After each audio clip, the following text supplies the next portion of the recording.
Kejaksaan Agung Republik Indonesia menetapkan 4 tersangka dalam kasus pelanggaran pemberian fasilitas ekspor minyak goreng 2021-2022. Sebagaimana diberitakan Kompas.com pada Selasa 19 April 2022, tersangka pertama adalah Direktur Jenderal Perdagangan Luar Negeri Kementerian Perdagangan Indra Sari Wisnuwardana. Selain itu, terdapat 3 tersangka yang merupakan petinggi di 3 perusahaan pengelolaan minyak kelapa sawit.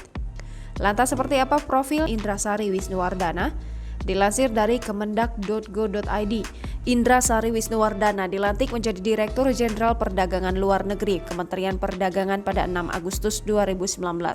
Indra Sari Wisnuwardana menggantikan Oke Nurwan yang saat itu dilantik menjadi Sekretaris Jenderal Kemendak.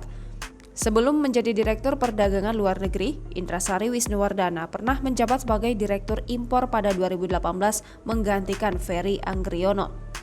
Serah terima jabatan dipimpin Direktur Jenderal Perdagangan Luar Negeri Oke Nurwan pada 16 Januari 2018. Belum genap 1 tahun, tepatnya pada 20 Juli 2018, Indra Sari Wisnuwardana mengemban jabatan baru sebagai Kepala Badan Pengawas Perdagangan Berjangka Komoditi. Posisi Direktur Impor yang ditinggalkan Indra Sari kemudian dijabat oleh Ani Mulyati. Tak hanya itu, Indra Sari Wisnuwardana juga menjabat sebagai Komisaris PT Perkebunan Nusantara 3 Persero atau PTPN3. Ia diangkat oleh Menteri Badan Usaha Milik Negara Erick Thohir.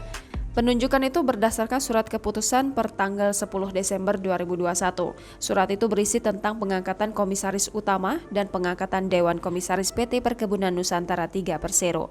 Dalam laman resmi Kemendak disebutkan bahwa Indra Sari Wisnuwardana berkantor di Jalan MI Ridwan Rais, Jakarta Pusat, Gedung Utama Kementerian Perdagangan lantai 9.